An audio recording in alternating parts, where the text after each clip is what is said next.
राधे राधे दोस्तों, आज हम आपको सुनाएंगे एक बहुत अच्छी कथा। अगर आप हमारे चैनल पर नए हैं तो प्लीज हमारे चैनल अपनी संस्कृति को लाइक करें, सब्सक्राइब करें और शेयर करें। एक नगर में एक गरीब ब्राह्मण अपनी पत्नी और बच्चों के साथ रहता था। वो भिक्षा मांगकर अपना जीवन गुजारता और भगवान की पूजा में लगा रहता था। वह उतनी ही भिक्षा मांगकर लाता था जिससे उसके और उसके परिवार का पेट भर सके। उस नगर का राजा बहुत धनवान और ब्राह्मणों का आदर करने वाला था। राजा किसी भी ब्राह्मण को अपने महल से खाली हाथ नहीं जाने देता था। दूर दूर से ब्राह्मण राजा के पास आते और मुंह मांगा दान लेकर आशीर्वाद देते हुए चले जाते थे। एक दिन ब्राह्मण की पत्नी ने ब्राह्मण से कहा कि दूर दूर से ब्राह्मण राजा के पास आते हैं और मनचाहा दान लेकर चले जाते हैं।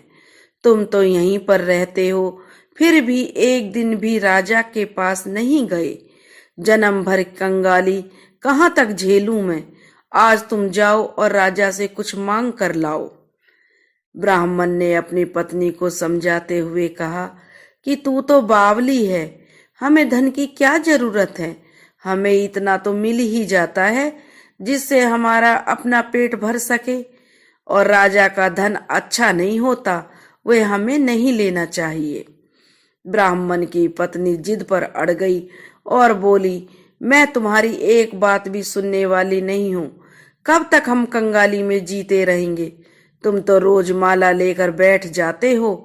अपने बच्चों को क्या खिलाएं, क्या पहनाएं। जब बच्चे दूसरे बच्चों को पहनते ओढ़ते खाते पीते देखते हैं तो उनका भी मन ललचाता है। आज तुम राजा के पास जाओ, और राजा बहुत भला व्यक्ति है, वो हमें जरूर कुछ ना कुछ मुंह मांगा दान अवश्य देगा।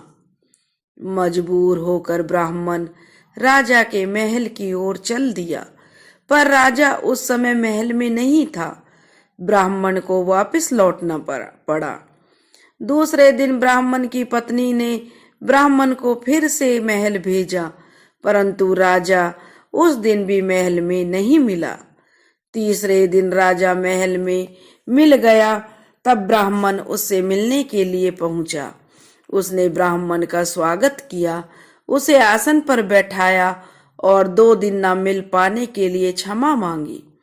राजा ने कहा, मैं आपकी क्या सेवा कर सकता हूँ ब्राह्मण देवता। ब्राह्मण ने कहा कि जो मैं मांगू क्या आप वो दे सकेंगे। राजा ने कहा, हाँ हाँ कहिए, मैं आपकी क्या सेवा कर सकता हूँ। ब्राह्मण ने निवेदन किया, महाराज मैं कुछ और नहीं चाहता, बस आप अपनी पसीने की कमाई से 4 पैसे दान में मुझे दे दीजिए। ब्राह्मण की बात सुनकर राजा चौंक गया और सोचने लगा, खजाने में तो बहुत सारा धन पड़ा है, पर मेरी मेहनत की एक भी कौड़ी नहीं है। राजा ने ब्राह्मण से कहा, आप मुझे 1 दिन का समय दें, मैं कल आपको मुंह मांगा दान दे दूंगा। ब्राह्मण जब खाली हाथ अपने घर गया तो उसकी पत्नी बोली, क्या हुआ, राजा ने कुछ नहीं दिया। ब्राह्मण बोला, राजा ने कल देने के लिए कहा है। ब्राह्मण की पत्नी सोचने लगी, शायद इन्होंने बहुत सारा धन मांगा होगा, राजा को उसकी व्यवस्था करने में समय लग रहा होगा, इसलिए कल बुलाया है। दूसरी ओर राजा ने अपने राजसी कपड़े बदलकर फटे पुराने कपड़े पहने और मजदूर जैसा भेष बना लिया। जब रानी ने देखा तो उसका कारण पूछा तो राजा ने सब कुछ बताया। रानी बोली, मैं भी आपके साथ चलूंगी। राजा के हाँ कहने पर रानी ने भी पुरानी साड़ी पहन ली और इस प्रकार राजा रानी मजदूरी की तलाश में शहर से दूसरे शहर पहुंच गए। लुहारों के मोहल्ले में जाकर राजा ने आवाज लगाई, किसी को मजदूर चाहिए, मजदूर। आखिर एक लोहार ने उन्हें बुला लिया, जो पहिए पर हाल चढ़ाने की तैयारी कर रहा था। उसने राजा से कहा, देखो तुम्हें पहले खलात धोकनी पड़ेगी, जब आग आ जाए उसके बाद घन पीटना होगा। फिर रानी की ओर देखकर कहा, तुम्हें कुएं से पानी लेकर हौदी भरनी पड़ेगी और कोयले वाले घर से कोयला लेकर भट्टी में डालना होगा। तुम दोनों को दिन भर के 2-2 आने मिलेंगे। अगर काम पसंद हो तो बोलो, नहीं तो अपना रास्ता नापो। राजा रानी लोहार के बताए काम को करने लगे। राजा खलात धोखने लगा, पर उससे ठीक से काम नहीं हो पा रहा था। लोहार नाराज हो कर राजा को ठीक से काम करने के लिए कहता। राजा जैसे जैसे तैसे करके अपना काम करने लगा। रानी भी कुएं से पानी भरकर लाने लगी। रानी के हाथों में फपोले पड़ गए। किसी तरह बड़ी कठिनाइयों से उसने पानी का हौज भरा। उसके बाद रानी कोयला लाकर भट्टी में डालने लगी। कोयला भरने से रानी के गोरे हाथ और कपड़े काले हो गए। भट्टी में आग आने पर लोहार ने 5 भट्टी में से निकालकर पहिए पर जमाई और एक घन अपने हाथ में लेकर और एक राजा के हाथ में देकर कहा, देखो बारी बारी से घन इस पर पटकना है, हाथ इधर उधर ना होने पाए। राजा जोर जोर से घन पटकने लगा, लेकिन उसका निशाना ठीक नहीं बैठता था। कभी घन हाल पर गिरता तो कभी पहिए पर। मजदूरों का यह हाल देखकर जो लोहार की पत्नी लोहारिन थी बड़बड़ाती हुई आई और लोहार से कहने लगी, तुमने कहाँ से ये नौसिखिए मजदूर काम पर लगाए हैं? इनसे काम नहीं होगा। यह सस्ते मजदूर तुम्हारा सब काम बिगाड़ देंगे। राजा रानी उन दोनों की फटकार सुनते सुनते अपना काम मन लगाकर करते रहे। घन पटकते पटकते राजा का शरीर पसीना से तर हो गया और जोर जोर से सांस चलने लगी। रानी भी पानी भरते भरते कोयला झोंकते झोंकते थककर चूर हो गई। दोनों ने पूरे दिन बहुत मेहनत की। लोहार ने राजा और रानी को 2-2 पैसे दिए, जिसे वो खुशी खुशी लेकर महल आ गए। आज उन्हें पता चला कि मेहनत की कमाई कैसी होती है। राजा ने 4 पैसे अलग रख दिए और अगले दिन ब्राह्मण को बुलाकर उसे दे दिए।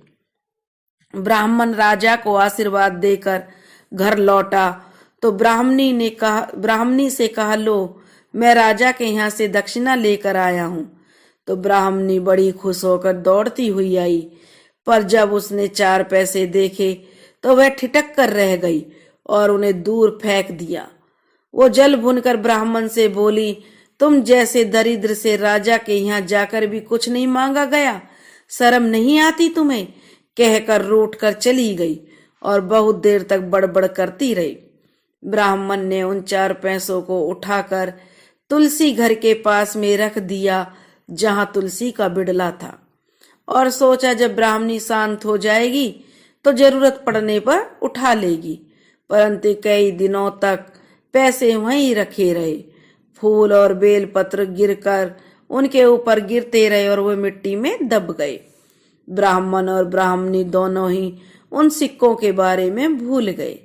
कुछ दिनों बाद तुलसी घर के में जहां तुलसी लगी हुई थी वहां पर 4 पौधे और उगाए। चारों पौधे बहुत सुंदर थे। ये देख ब्राह्मणी रोज उनमें पानी डाल देती। 4 महीने बाद वो पौधे बड़े हो गए, उनमें फूल लगने लगे। फूल सूखने पर उनमें से मोती झड़ने लगे।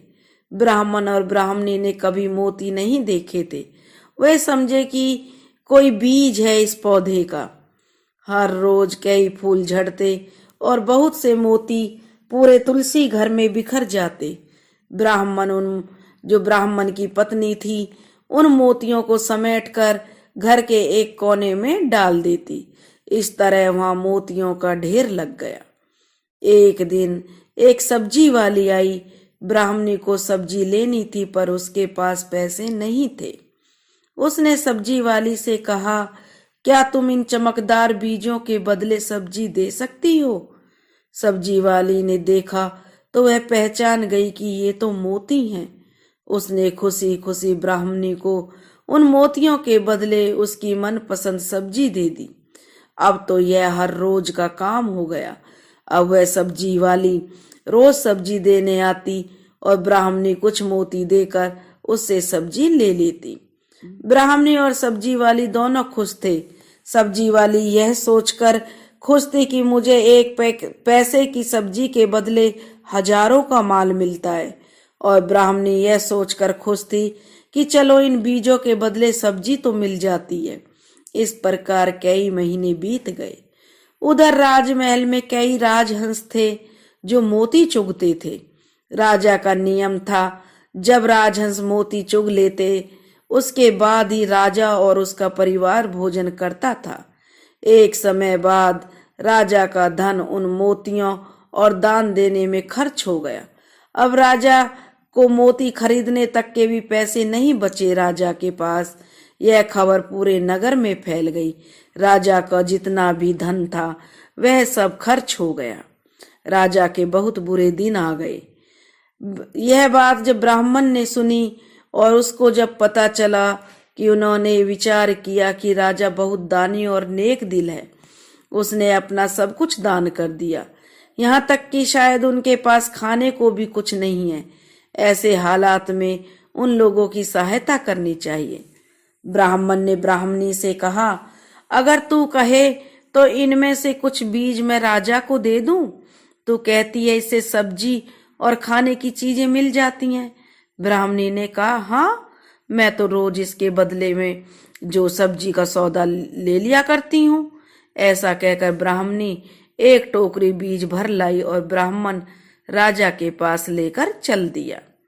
जब ब्राह्मण राजा के पास पहुंचा और उसे वो मोती दिए तो राजा को सारी बात बताई। राजा उन मोतियों को देखकर चौंक गया। उसने मोती राजहंस को दिए। राजहंस उन्हें चुगने लगे। यह देखकर राजा ने ब्राह्मण से कहा, एक एक मोती सैकड़ों रुपए का है। सच बताइए, आपके पास इतने मोती कहाँ से आए ब्राह्मण देव? ब्राह्मण बोला, महाराज, ऐसे बीज तो हमारे घर पर बहुत हैं। और राजा को पूरी बात बताई। राजा अपने मंत्रियों के साथ ब्राह्मण के घर पहुंचे और उन चारों पेड़ों को देखा। पूछताछ में उन सिक्कों वाली बात सामने आ गई। जब पेड़ों को देखा तो उनकी जड़ के पास वही सिक्के चिपके हुए थे। आज ब्राह्मण ब्राह्मणी को मालूम हुआ कि उनके पास लाखों करोड़ों की दौलत है, जिसे वो साधारण बीज समझते थे। ब्राह्मण ने सोचा कि मेरे लिए यह धन किस काम का। ऐसा सोच ब्राह्मण ने सारे मोती राजा को दान में दे दिए। राजा की भी आंखें खुल गईं। मेहनत के धन की कीमत उन्हें मालूम पड़ गई। उस दिन राजा ने प्रण कर लिया कि मैं खजाने के पैसों में से एक भी पैसा अपने खर्चे में नहीं लाऊंगा।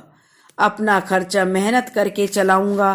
खजाने और ब्राह्मण के दान से राजा ने, जो ब्राह्मण ने दान में मोती दिए थे, उनसे जो भी कीमत मिली, उनसे राजा ने उन्हें प्रजा और जनता के हित में और कई धर्म कार्य किए। प्रजा की खुशी के लिए अलग अलग कार्य करे, पाठशालाएं खुलवाई, अस्पताल बनवाए और धर्म कर्म के कार्य किए। जैसे ब्राह्मण और राजा ने धर्म का पालन किया, भगवान ऐसा सब करे। जैसे ब्राह्मण के दिन फिरे, ब्राह्मण के पास उसकी सच्ची नेक नियत से धन दौलत बढ़ गई, ऐसे ही भगवान सबको देना। सबको मेहनत का फल जरूर मिलता है। बोलो राधे राधे।